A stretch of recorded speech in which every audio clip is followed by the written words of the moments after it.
good, This or am I doing conference will now be recorded. There we go. Great. Thank you. Okay. Well, thank you everybody for joining. Welcome to our September webinar. It's a chilly day, so we know we're heading into the winter, and our section has been sort of off for a little bit for the summer, and we're excited to get back to our regularly scheduled programming. Today's webinar is going to be a presentation on research on spatial mapping of winter road surface conditions, and we're really excited to have you join us. Before we get started, I'm going to be going through a couple of housekeeping rules. For folks who may not know me, my name is Marian Bello, and I happen to serve as the president of the National Capital section this year, and I will be emceeing today's presentation.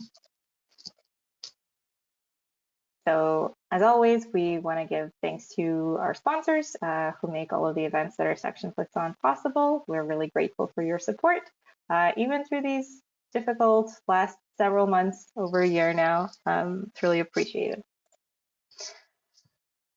In general, I just wanted to provide some instructions for today. So if you are joining, please make sure that your screen is muted. And if you don't want your video to be recorded, please make sure to turn off your camera. It's also maybe just good practice in case to ensure that we don't get any lagging or technical difficulties if you're not presenting. There's some instructions on here if you want to see how to change your view while you're joining this presentation. There's also a bar to ask questions, which is just a little chat function in here. And if you have any technical difficulties, if you can't hear something, please make sure to send a chat, and one of us will be able to respond to you and try to help you out. And so that leads me to today's presentation. I'll be introducing today's speakers. Our first speaker today is Dr. Tae-Jae Kwon. Dr. Tae-Jae Kwon joined the Department of Civil and Environmental Engineering at the University of Alberta as an assistant professor in 2016 after receiving his PhD degree from the University of Waterloo with the prestigious Doctoral Dissertation Award. Dr. Kwon's research focuses on winter road maintenance, location optimization of intelligent transportation system facilities, geomatics, and spatial and temporal analysis of road traffic and safety using big data and deep learning. Dr. Kwon has published nearly 60 papers, including peer-reviewed journal and conference papers, project reports, and book chapters. He also received the 2019 Great Supervisor Award for Excellent Supervisory Contributions, and in 2020 was awarded the 2020 Faculty of Engineering Early Career Research Award in recognition of excellence in research and his influence at both national and international levels. Dr. Kwon's research has been supported by many organizations, including NCRC, Alberta Transportation, Alberta EcoTrust, the Iowa Department of Transportation, SEMA Plus, and others. So welcome, Dr. Kwon, and thank you for joining us today. Joining Dr. Kwon is Mr. Mingjian Wu. Beginning in January 2020, Mr. Wu started his PhD career at the Department of Civil and Environmental Engineering at the University of Alberta under the supervision of Dr. Kwon after successfully defending his master's thesis. During his master's, Mr. Wu focused on quantifying the safety effects of driver feedback signs and their location allocation strategies under the co-supervision of Dr. Kwon and Dr. Albasni. During his short tenure as a graduate student at the University of Alberta, he has published a total of 6 publications already. Mr. Wu's current research interests lie primarily in the areas of artificial intelligence and big data analysis in winter transportation engineering, traffic safety and collision modeling, and facility location and allocation optimizations using various heuristic algorithms. I just also want to note that the speaker is the winner of this year's CIT Student Paper Competition Award and the recipient of this year's ITE International Student Paper Award for his paper titled A Citywide Location Allocation Framework for Driver Feedback Signs, Optimizing Safety and Coverage of Vulnerable Road Users. So thank you for joining us today. Going to pass on the screen sharing capabilities if you want to take it on now.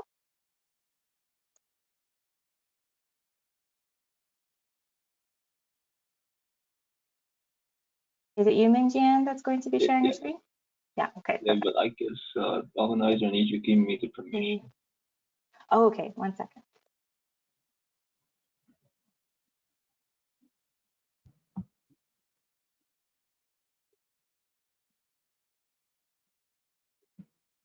Are you able to see it? Okay, perfect.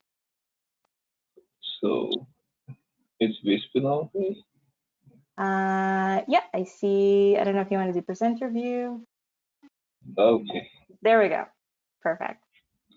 Take it away. Okay, thank you. I go. Okay, perfect. Hello, everyone. Thanks for the introduction. Once again, my name is Tae-jae Kwon.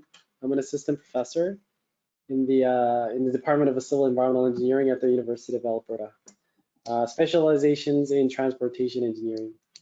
And then I also want to introduce my co-presenter, Mr. Mingjian, who is a PhD student of mine here at the U of A as well.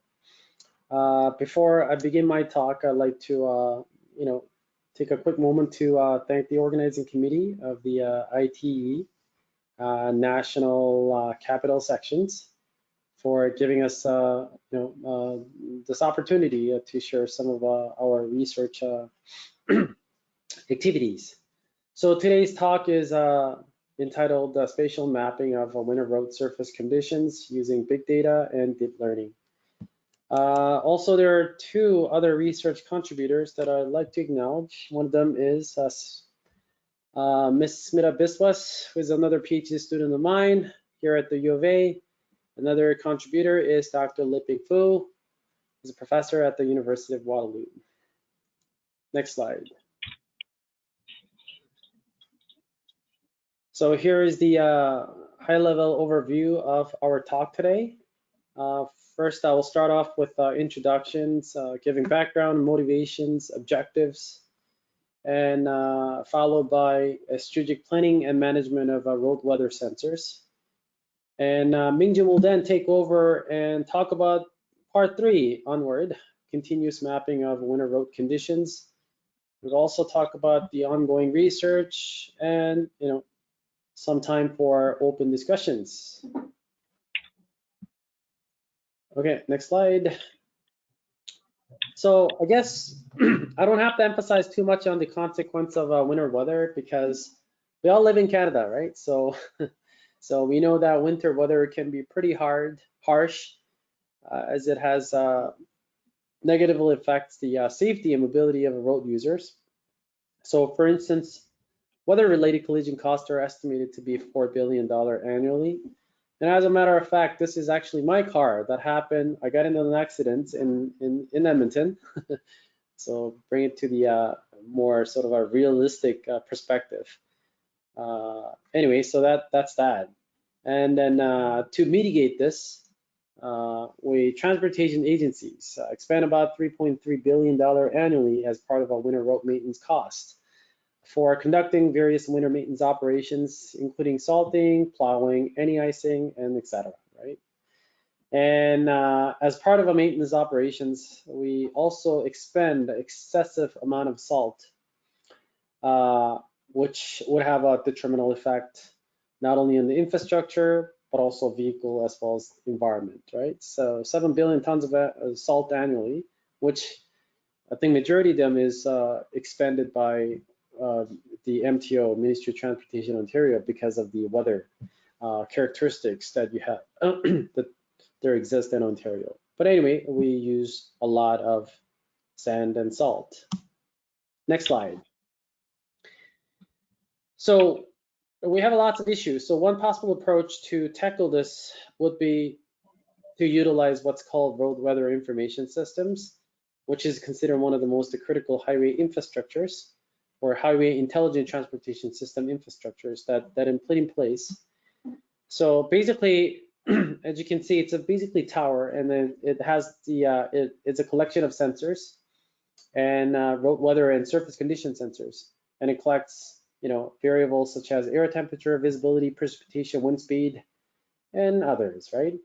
The notable, what's too important? One of the two important variables that are collected by RWIS are surface temperature and surface conditions, because those are the key sort of measures that we use for evaluating the performance or evaluating the performance of winter maintenance operators, and key indications of the impact associated with the impact that surface conditions has on traffic mobility and safety, right? So you can think of that as a sort of a weather stations that it's located along the side of the road, tailored specifically, targeted specifically to measure the surface conditions and weather informations. So the informations coming from RWIS, we can perform any icing and de-icing operations, which would reduce the cost of winter road maintenance operations cost. And while at the same time, we could also improve the safety and mobility of traveling public by using, disseminating information through, 511, the user interface, or the even the dynamic message signs to alert the hazardous road surface conditions ahead of the on the particular segment of the road, right? Next slide. So because of that reason, acknowledging the benefit associated with the RWIS, we have more than 3,000 RWIS in use, and the numbers is actually growing. We also do have more than 100 RWIS in Alberta, just a little over 100, and then in Ontario we do have 140. I think the exact number, I don't know, maybe close to 150 now. Last time I was in Ontario was 145. So anyway, so we have lots of RWIS station in Ontario, but the RWIS stations are very costly, and we could only deploy, because of that reasons, it costs about $100,000, right? And then to purchase, and maintenance and operation cost is separate. Basically, it adds. So we can only deploy a limited number of RWIS stations, given the constraint, the budgetary constraint that all ministries have, right? Including Alberta and Ontario, right? Another challenge is that winter road surface conditions can actually vary substantially from one location to another, because, like I said, the RWIS provide point measurements only, and because they provide point measurements, those measurements may not be representative of the surrounding areas, and also lacks the monitoring ability for capturing the spatial variability. So these are sort of sample pictures, to illustrate the road surface conditions and weather conditions actually do vary quite extensively within such a short distance, possibly due to many local factors like weather, geography, and topography, right? So considering the limited budget and ever-changing weather and surface conditions, transportation agencies are sort of dealing with the four most important questions pertaining to RWIS network planning and management, which is ITS sensor technology. The first question is where to locate RWIS stations, and with the fixed budget. And the second question really stems from the fact that no matter how many RWIS stations we put, right, there will always be locations or spatial gap that exist that are not monitored. So that really the second question looks into how to estimate or infer road surface condition between existing RWIS stations, so maximizing sort of existing infrastructures, right? So despite its importance, there's have been very limited research done dedicated to solving these questions, okay? So then, as part of our first one, I will try to answer the first questions, and then Mingjian will take over in the second part of our presentations. We'll try to address the second questions. Okay, next slide. So part two, strategic planning of RWIS. So to answer those four most important questions, we worked on different series of projects that were sponsored by the Aurora Consortium in the States, in the US. The very first study that we conducted goes back to 2014, and where our primary focus was to develop a systematic approach to optimize the regional RWIS station locations, which has never been done before. So the focus was to really develop a unique methodological framework to determine the optimal location, whatever the optimal means. I'll try to define that in the coming slides. But anyway, so that's the main goal of the first phase. And the second phase that started back in 2017, where Smita actually contributed to that project, and which ended in 2019. We expanded our case studies, and where we have added actually 14 additional states and DOTs participated with the specific focus on, the answering another questions, which I will not talk about today, but answering the second question, another question of, the optimal density, how many RWIS stations do we have to locate them, right? So that's pretty much what it is. And then, as you can see, as part of the first phase of this project, Ontario, I was in Ontario at that time, so Ontario Ministry of Transportation's MTO participated in this project. Okay, so I'm gonna be using a case study, which I'll sort of focus on Ontario case studies. Okay, next slide, please. So I'm gonna try to stay at the very high level because I don't want to go into the very detail. Okay, there are lots of paper published out of this paper, these multiple multi-phase and multi-year projects. But in a sort of a methodology in a nutshell, we developed a unique sort of a geostatistical kriging based approach for optimizing RWIS station locations. So the kriging is a stochastic interpolation method that has not been explored a lot, and especially in the field of transportation engineering. Okay. So to explain the underlying principle and how kriging works, I have attached here the simple graphical illustrations. And as you can see here, the kriging basically uses the information collected by individual RWIS stations, these 5 RWIS stations, and which are collectively used to make spatial inference about the conditions at unknown location, this right at the center, right? So that's basically like any deterministic interpolation methods could do. You could use other methods, like triangular methods or the, inverse distance weighted methods and all that stuff, right? But we use the reason why we use the kriging interpolation method is unlike other deterministic methods. Kriging not only provides the spatial prediction, which is estimations, okay, but also estimation error at this unknown locations, and then using information from surroundings locations. And it is really this estimation uncertainty or the estimation error that represent the sort of a monitoring capability. So by minimizing the total estimation errors, right, we would essentially maximize the monitoring capability of this RWIS. So how we formulated the optimization is that we basically perturb the locations. Given that we have to locate 6 RWIS stations, and we basically keep changing this configurations. We calculate the estimation uncertainty at all non-monitored areas, and we combine all that estimation uncertainty. And we pick the configuration that has the total, has the minimum total estimation error. So basically that's so sort of a backbone of the how we formulated our location strategies. Okay, next slide, please. So to use this kriging based approach, it is critical that we quantify the underlying spatial relationship. And for this, we used a semivariogram. So in this diagram, we have RWIS measurement on the left-hand side and 1 locations.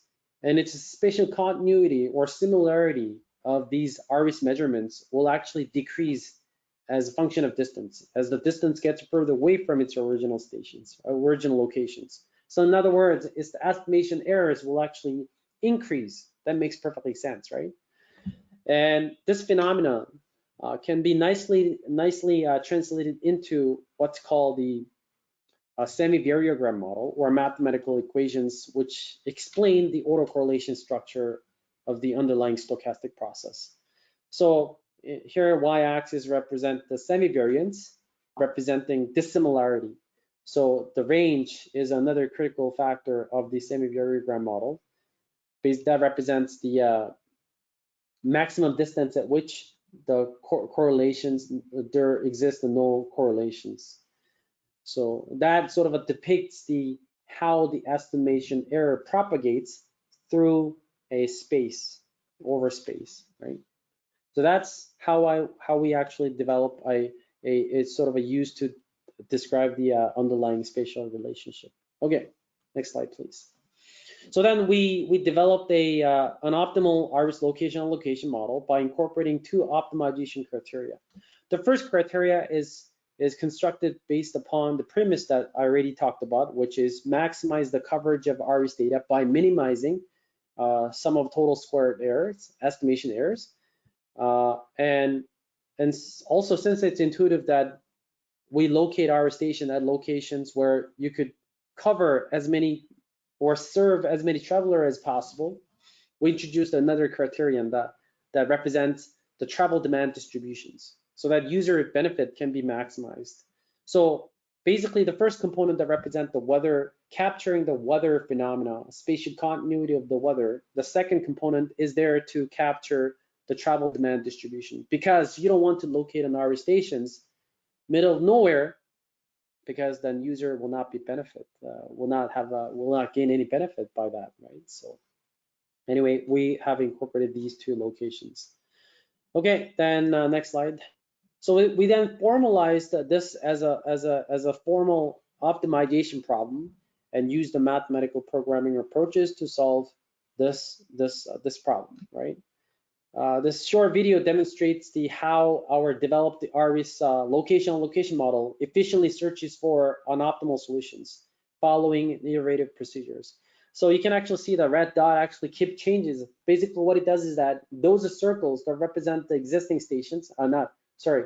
This is basically all new scenarios where you're basically locating 140 stations, okay, across the entire state of entire province of Ontario. So basically, keep perturbing its configurations in an attempt to search for a configuration that gives us that produces the least amount of estimation errors. Okay, but that's how we define the optimality, right?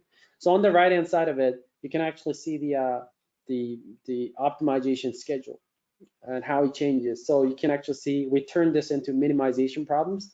So the objective function value actually changes.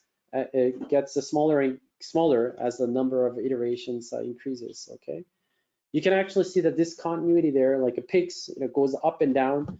This is because this problem itself is a heuristic, entails a heuristic search algorithm, because it's a very difficult problem to solve, right? We call NPR problem, but then it's a facilitated location problem itself is very difficult to find, meaning that it's almost impossible to find a global optimal solutions. So that's why we use the efficient search algorithm, like spatial simulated annealing, to determine the optimal configurations, okay? So for this, obviously it took us a lot of time, so we use supercomputers from Compute Canada, and everything was coded in R. Okay, next one. So when generating a solution, this is actually Ontario case. We have created two distinct planning scenario. First one is all new scenarios, and second one is the expansion scenario. So all new scenario is there to evaluate the location quality of the current RWIS system. So basically, I recall that I used 144 stations, and we just located without considering the existing stations. So you can see that, I don't know if my cursor is, shown, but anyway, you can see that majority of stations are centered around, focused around the southern part of Ontario, where we have a high traffic demand distributions, right? High traffic demands. And you can actually see that it's well spaced out. And as far as the expansion scenario is concerned, because it's not really realistic scenario, right? We're not going to be, it's going to be too costly to relocate the entire set of existing RWIS, right? So more viable or realistic option would be to add additional stations, just like what Ontario did, right? So in this case, we put the 20 additional RWIS station. We actually run, having the existing stations, which is represented by the cyan circle there, we allocated 20 additional stations, which is depicted by the green circles on the right-hand side of it, okay? So as you can see, they really nicely fill the gap between our stations. So that's it. And this is the, so we have also generated location solutions for all other 14 different states, right? Okay, next slide. Yeah, next slide. Oh yeah, so in terms of by looking at the average, the objective function value, we can actually see the, by allocating the entire existing RWIS station, we could actually improve the monitoring capability, monitoring coverage of up to 13.9%, as well as the travel demand distributions. But by adding 20 additional stations, we could actually improve, monitoring capability by up to 18%. So it's a lot beneficial that we add 20 stations than, than putting all entirely new locations.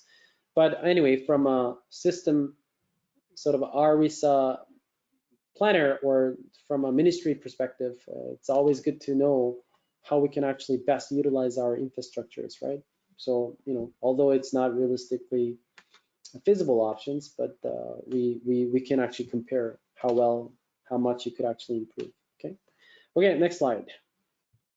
So then, with all that optimal solution generated for 14 different study area, we developed a web-based applications. And as you can see, it's been a couple of years already. So there's the extended versions where we actually incorporated 14 different states of location solutions. But I just took the liberty of using this sort of old demo. So we have Ontario. In this case, I picked the Minnesota one. So we have 3 different features there: RWIS deployment planning, weather pattern analysis, traffic data analysis. So the key feature here is the RWIS deployment planning, which is Minnesota. So there are different modules, right? So the bottom left corner represents density. So how many RWIS? So the monitoring capability, where the benefit actually decreases as a function of by adding more stations. And basically on the right-hand side, we have control panel that shows where to locate 20 stations, 30 stations, and so on and so forth, right? And you can also change the weight between how much weight you want to put on traffic, how much weight you want to put on weather, or both, and same, right? You can actually see different configuration depending on the needs of particular jurisdictions. So there's also a feature that shows, the satellite view of the map, the street view of the RWIS station locations, right? So there's an additional version. Yeah, you can see that there's an RWIS station right there, right? So anyway, so this tool, sort of this tool actually provided the decision makers with freedom to choose RWIS station locations, using different weights, different criteria. And yeah, this is traffic analysis, Minnesota, USA, and so on and so forth. I don't think we need to watch this everything, so we can go to the next slide.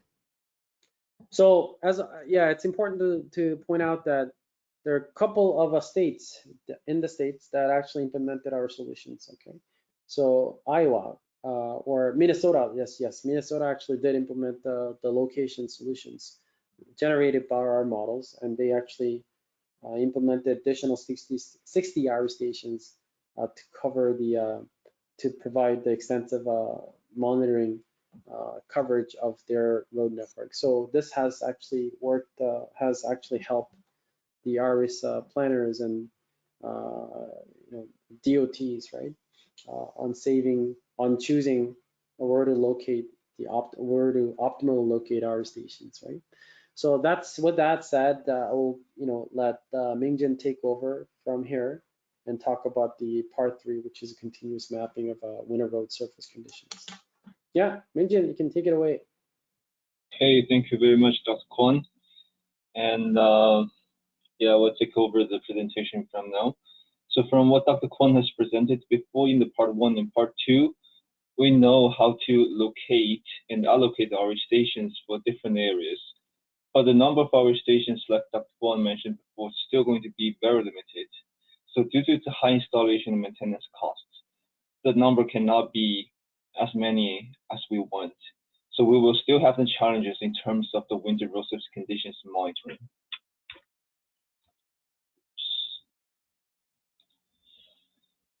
So starting from the part 3, we shift from our focus into answering the second question, which was proposed before, is how to infer road conditions between our stations. So the presented study involved in the part 3 is the phase 3 of our overall project entitled by continuous mapping of winter erosive conditions using big data and deep learning. And in this project, we collaborated with Iowa DOT and Urban Transportation. And like I introduced before, the challenge we're still facing right now is for a given certain highway stretch, like what is depicted in the right-hand side, we have our stations installed, but the typical distance between 2 hour stations can be easily over 30 or 100 kilometers. So there exists a large spatial gap between the hour stations. So our objective here in this study is to develop methods to fill in this huge gap. There were 2 erosive conditions variables that we're interested in. The first one is the erosive temperature, which is one of the most important weather inputs for generating forecasts. Well, the second variable is the erosive index, RSI, which is the dimensionless value between 0 and 1. And it can represent the general erosive conditions or the slipperiness. It is also a level of surface performance indicator for the winter maintenance activities.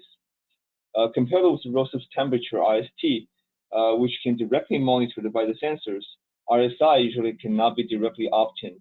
At least in our project, we do not have these data sets. So I would say the spatial mapping of RSI is a more complex work. So we'll be using RSI as an example to show you how we develop the methodological framework to infer the erosive conditions in between our stations. Before diving into the details, I want to talk about the whole system that we're working on, including the data source, current practice of RSC monitoring, and I also want to introduce the ultimate outcome that we're planning to generate, and how we can make use of the big data and generate a continuous map of RSC, which is erosive conditions, via deep learning techniques. As we can see from the slide, in the highway system, we have the RE stations installed, which can collect and provide the weather and erosive information. In addition, our stations are paired with cameras, which can provide the real-time images of the erosive conditions.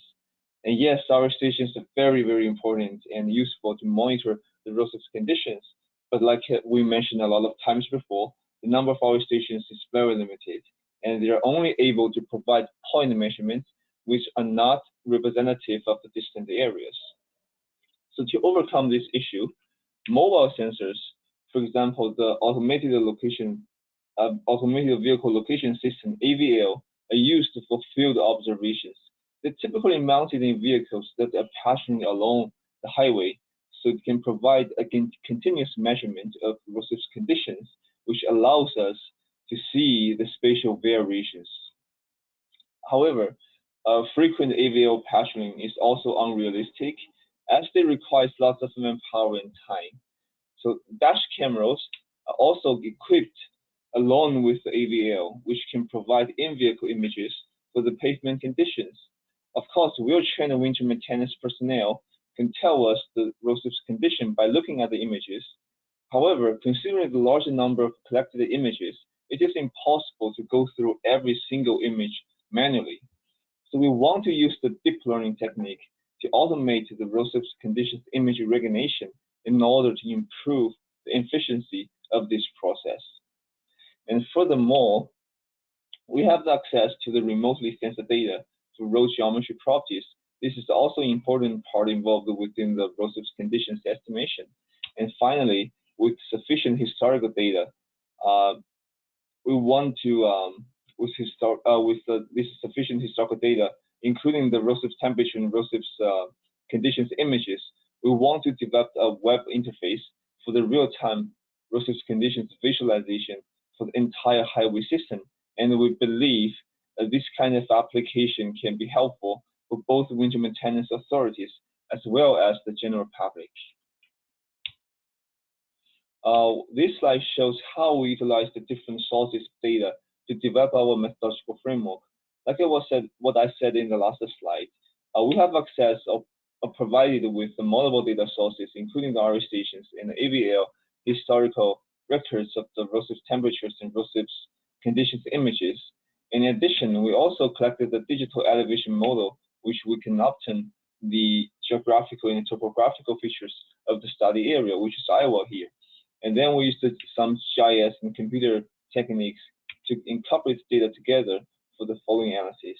And here, like as I already mentioned, we're interested in spatial mapping of road surface temperature, which is RST, as well as the RSI. Well, since RSI is not directly measured by any sensor in our data set, we need to infer it from the RSI images firstly, and this is where the deep learning is involved. The ideal behind road surface conditions spatial mapping is we use the historical observations of the AVL. Since this data can reflect the spatial structures of the road surface conditions, then when it comes to the practical usage, that is to say, we need to use it to estimate the road surface conditions for unmonitored areas. We take the measured values from the RWIS stations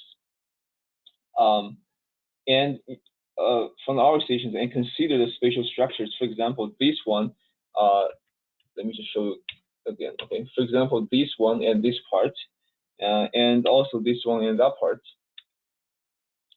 Then the unmonitored point will be the weighted average of these 2-point measurements.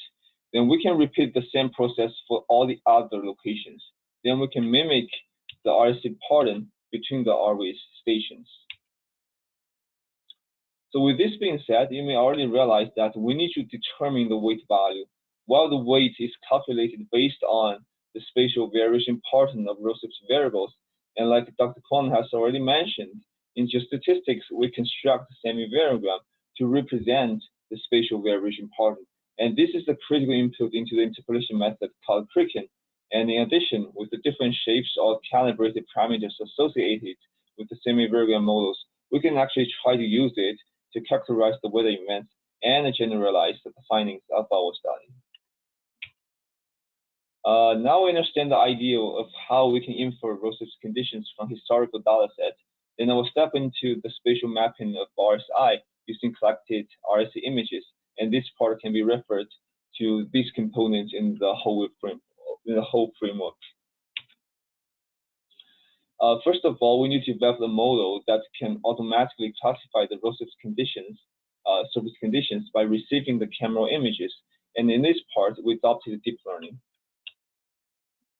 So a deep learning model is also known as a deep artificial neural network, and it is proved a very successful technique in image recognition.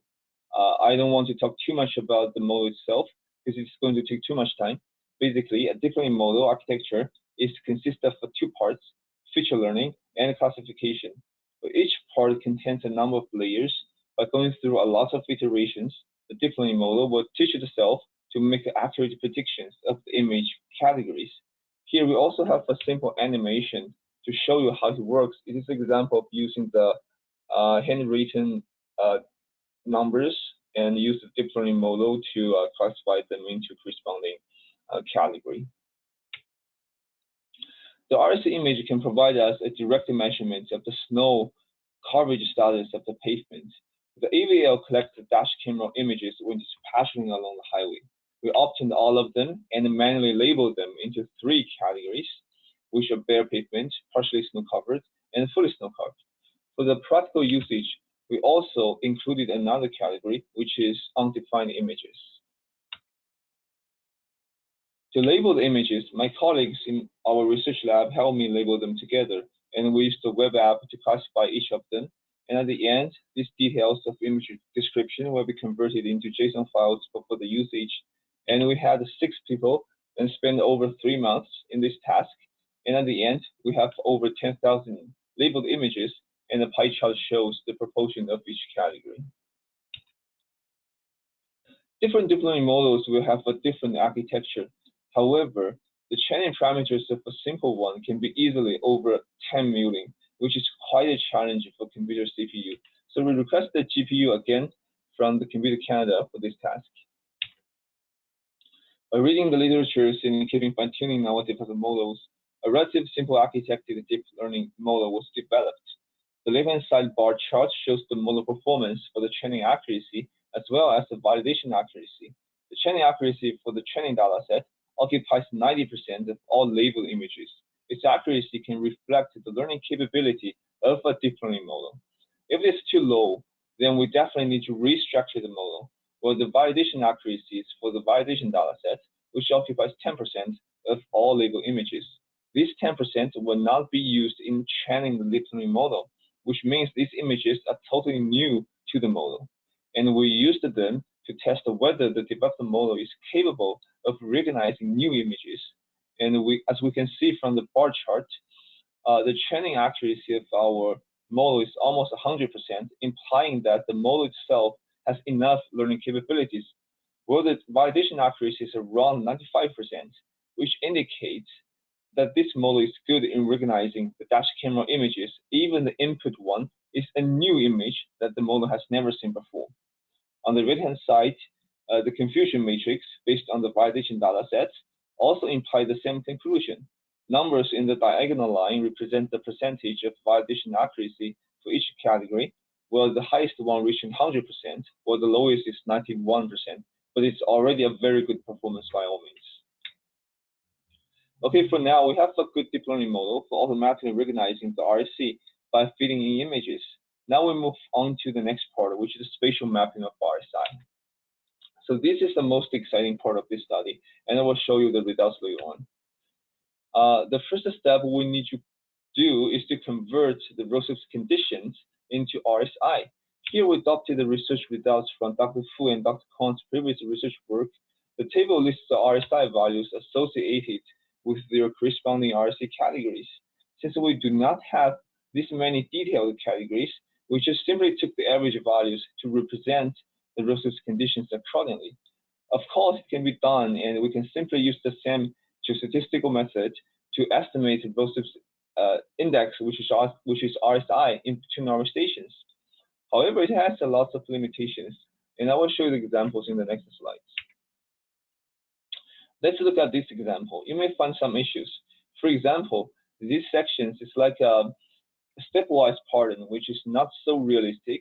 And this is the limitation associated with the method we just saw in the last slide, because we only have 3 RSC categories, and by converting them into RSI, we use the one-to-one reflection, and that is why this happens.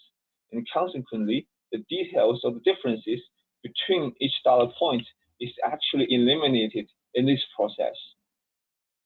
So if we look at the images of these sections, for example, I just start from the fully snow-covered and go rapidly into partially snow-covered. And within this section, these images are all under the same category, partially snow-covered, but apparently they are very different. And we have the examples of other sections as well. So how to distinguish these images between each other? We made some further changes. So firstly, we need to convert the discrete values or the one-to-one reflection values into continuous values. What we did is to firstly crop the images like this. We only look at the primary driving directions of the vehicle and then apply the computer vision segmentation technique to convert each cropped part into black and white, where the white can represent the snow and ice, and the black can represent the exposed pavement. Then we calculate the proportion of white to represent the proportion of the snow covered in the pavement to adjust the Rosev's index that we used previously. Well, the second thing we did is to spatially aggregate the data points in order to eliminate the random fluctuation of the RSI. Examples are like these. And after these changes, we can compare the RSI again. The left-hand side is the before, while the right-hand side is the after.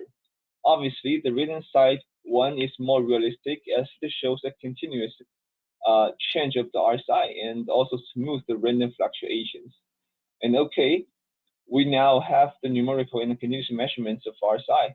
A quick recap, this is done by using deep learning and other computer vision techniques. But the next is to use Cricken to spatial map the RSI. If you're able to recall what we presented earlier, to spatial map the RSI variables, we develop a semivariogram to capture the spatial variations. And then we use Cricken to interpolate these RWIS conditions variables. Here's a demonstration of the observation and estimated RSI. The overall estimation accuracy can be around over 90%. And this is a web application visualization to demonstrate what I meant. As more and more measurements from our stations being added into our study area, we can make the estimations accordingly. As you can see from this short video, we have at the end we have five measurements from our stations as input, and we can actually achieve the minimum estimation variance and also the most accurate estimations along the highway stretch. But even with only one measurement from the very beginning, only one measurement from our station, the general pattern of the whole highway stretch can be well mimicked. Okay, so that's pretty much what it is. In conclusion, our proposed method for estimating RWIS index and RWIS temperatures using the geostatistics and deep learning is successful, as we can see from the slides. And in the AI, especially deep learning and computer vision techniques, suggest an ongoing opportunity to improve the estimation power. And this is the first time that the geostatistics and the deep learning model can be incorporated together in solving this matter. And of course, from the deep learning piece, we also find that more data set in a larger study area are needed to further improve the model itself and also generalize our other research findings. So we also want to take a little bit more time to discuss our ongoing work that extended from what we have presented. So we'll pass on to Dr. Kwon again for giving the rest of our presentation. Okay, thank you, Mingjian. So ongoing work is going to be really short. So basically, we recently, the project that we put together has been recently approved. So the new phase, which is basically phase 4, with the success, all the success that we have gained, and then all the sort of research that we have, innovative research that we did, and a method that we developed, right? So we were actually able to renew this project for another 2.5 years. So it's gonna kick off in October. So in about a couple of days, it's gonna officially kick off. Where the focus, now that we know what we can do to optimize the locations, and now that we know, given whatever the existing infrastructure, existing locations, we know how we can actually, infer the conditions without really having to have the exhaustive information around, around the stretch of the highways. Just based solely upon using the RWIS data as an input, Mingjian actually show there's a feasibility that we can actually use information that's coming solely from RWIS stations to make spatial inference about the conditions in between RWIS stations, right? So now that our next phase is dedicated to developing a automated winter road surface condition monitoring and estimation tool using RWIS and fleet dash cams and then traffic dash cams and using big data sets, right? Because it's not just the RWIS that we could use, but we have a traffic cam that we could actually capture images of road surface conditions. And we could also utilize that, with the deep learning model that we have developed, right? So next slide. So basically, this is ongoing work which hasn't really kicked off, but then this is something that we're going to be working on for the next 2.5 years. Our goal is to develop a highly transferable deep learning models. There's a long sort of a discussion to be had in terms of developing highly transferable or explainable deep learning models, right? But that's what we are trying to do here. So in order for us to get to that stage, it's important for us to use a lot of data sets, right? So we have already downloaded 1.8 million in-vehicle images, right? Which will actually serve as a ground truth for us to develop our continuous, continuous spatial mapping sort of a model, right? And we have also access to 100+ million data records, AVL, automatic vehicle locations, plus RWIS data. And we will try different, sort of a pre-developed model using, Google, Microsoft. We have a pre-trained models basically. We will take advantage of those pre-trained model and see how they can, perform, right, using our image data sets. And then ultimately, we want to develop a surface condition monitoring tool that provides a real-time access to not only users, but also maintenance folks, so that they can actually make decisions as to what type of winter maintenance operations are most suitable for a given weather. Because by this, we're pretty ambitious that we want to develop a tool that can give sort of they can actually use to see the weather, how weather changes over space and over time. So basically, we want to have a entirely mapped out road surface and weather conditions using what's available out there, the RWIS and traffic cam and so on and so forth. And next slide. So I guess this is the sort of a tool that Mingjian has recently just developed. Okay, so essentially we want to expand this to not just Iowa, but also other jurisdictions, and including Canadian provinces like Alberta or the Ontario. So Mingjian, maybe you can give a quick demo on what you have done so far. So basically this module shows the, yeah, you can go ahead, Mingjian, right? So basically this web application can provide users with the real-time data points received from our stations and also the traffic cameras from the AVL. So this is just showing one highway stretch over here, but also you can, I did not plot other areas in the Iowa state, but obviously I can do that. But this is only a demonstration showing only one highway stretch here in the Iowa state. So as you can click here, then it will shows you the images, the real-time images collected by the AVL, and used in the back end of our web.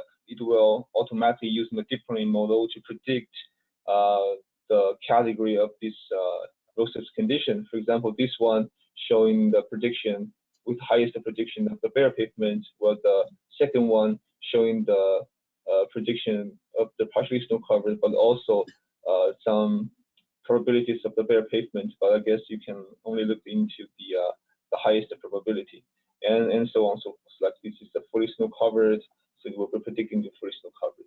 Okay, so this is the real-time REC monitoring part of this web application. Then we move on to another part, which is using the geostatistics and the predicted road surface conditions from the monitoring tool to make estimations to map out the road surface conditions for the entire highway stretch.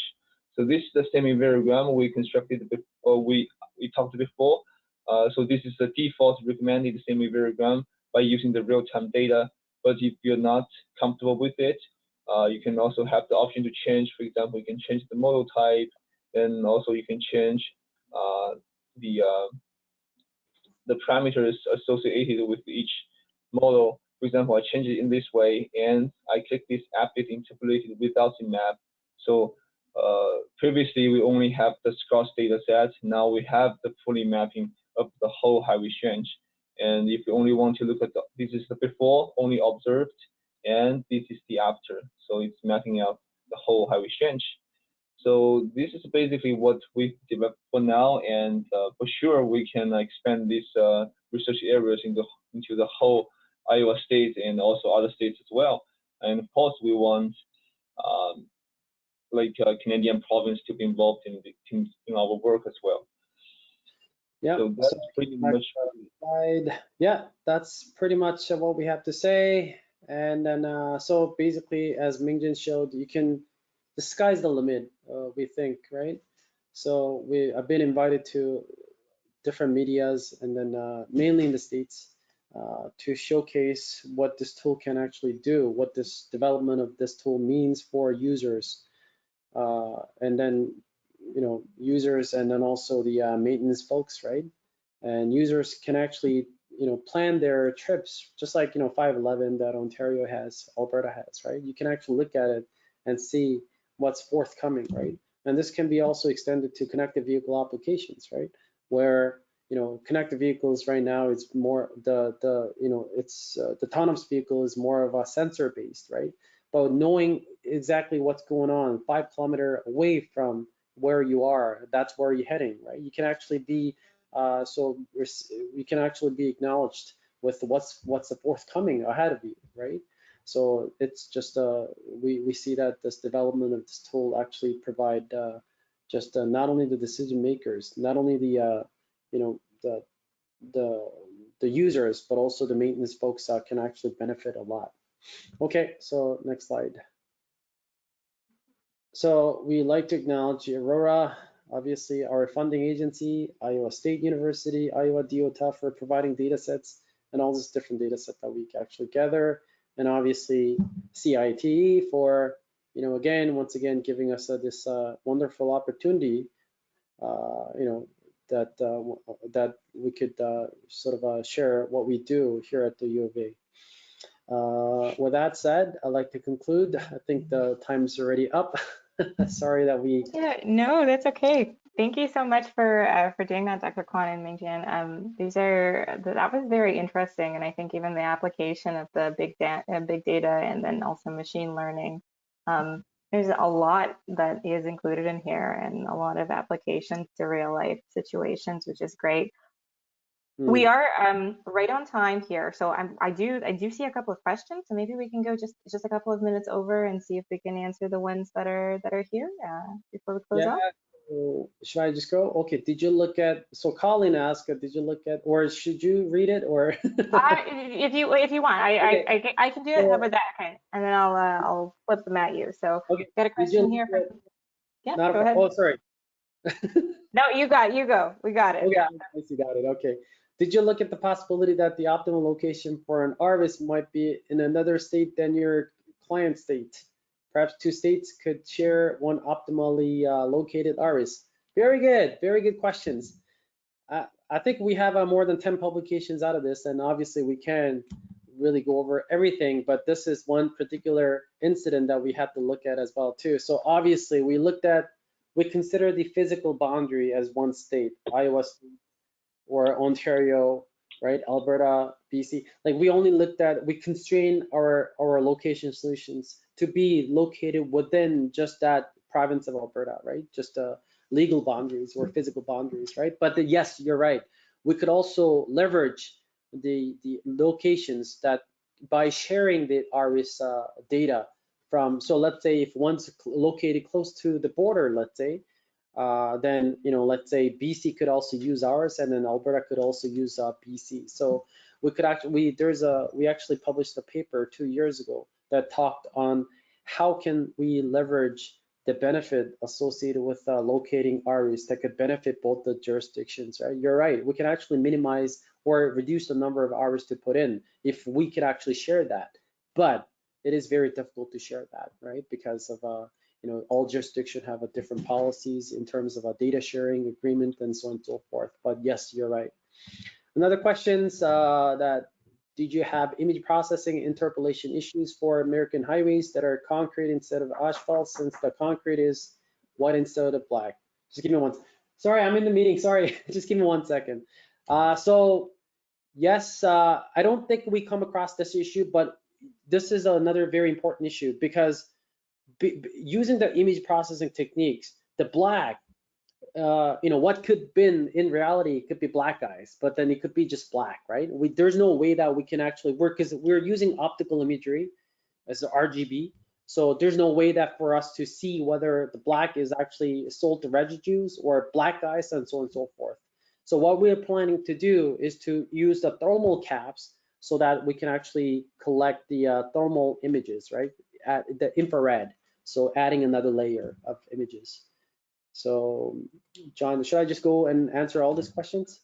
Have you been able to, or do you anticipate being able to use AI monitoring to validate the RWIS location model? Very good, spot on. I love these questions. Yes, that's right.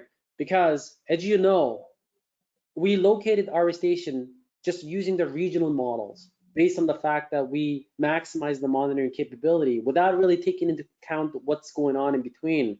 So there is a possibility that by knowing, just like what Mingjian showed, sort of at the microscopic level, we can locate here and see how the surface, how our monitoring capability actually changes, right? Because our model, the location solution that we generated, is based upon the regional RE stations, but then obviously there are local weather phenomena that could affect this the variations, significant variations, right? So yes, that's right. So we could turn this into sort of a bi-level optimizations and go through the iterative procedures, and so we can go from sort of regional levels and then go through the microscopic level analysis and adjust it, and then that becomes an input to our regional models and go back. So it has to go through the iterative procedures. Spot on, very good questions. Another questions.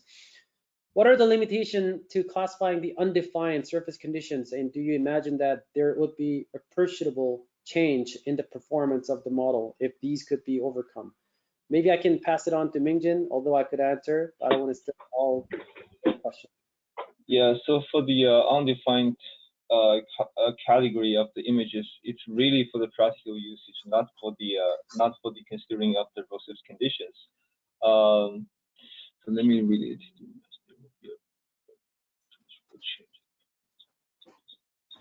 So I would say, yes, just like I said, if we added undefined category into our model development phase, then the model, yeah, we're actually very happy to see that the model is reacting very positively to adding this actual category. If we only have like 3 categories: bare pigment, partially snow cover, and fully snow covered, and if for some reason we have an image that is not very clearly shown the erosive conditions of the pavement, then the model will be confused itself how to classify them into the corresponding category. But if we add this undefined category into the model development phase, then the model will know, oh, this model is this image is not so clear, so we can classify it into the undefined image.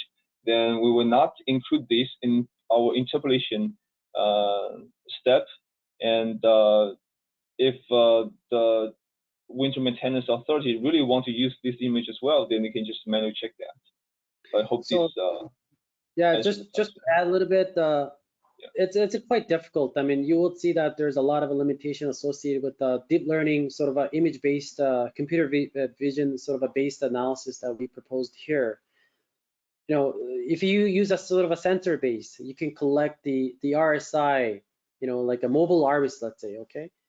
Then you could collect the whatever the informations, the RSI, really accurate, okay? But looking at this image-based sort of a computer vision-based image recognition system that we developed, there's quite a bit of limitations because it's basically we have to go through another layer, which is basically classifying, understanding feature and classifying images into different sort of classes that are available, right? So undefined, there are a lot of difficulties like wipers and then sun orientation of the sun. Okay, if you actually directed by sun, then obviously it will be classified as undefined.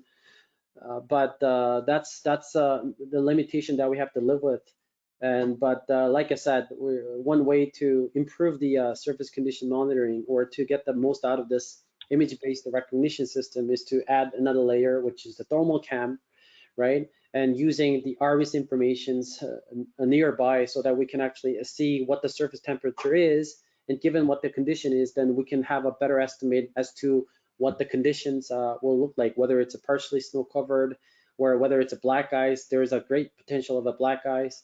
And we are also in talk with the connected vehicle dataset vendor, and it actually provides the the very details of the mechanics of the vehicle that's happening on the road. So if they put on ABS is kicked in, the wiper is moving, we're actually going to be using all this information in an attempt to have a better understanding of what's going on the surface.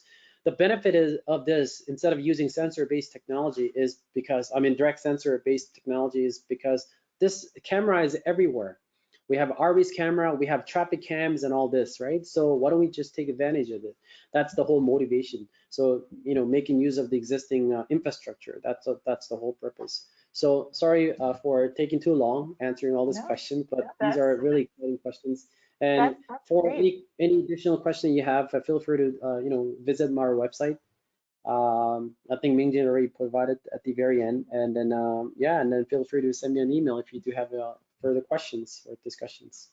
Okay, thank you so much, Dr. Kwon. Thank you, Mingjian, and thank you everybody for joining us. I just want to do one quick shout out to our members. There's a membership survey, and if you fill it out, you have a chance to win a $15 gift card. It should be in the e-newsletter from this month. So if you're not signed up for that, you can always send us an email or a message on LinkedIn. So thank you everybody for joining us. Thank you for this very interesting presentation, and hope everybody has a great remainder of their day. Thank you so much. Thank you. Bye-bye. Yeah.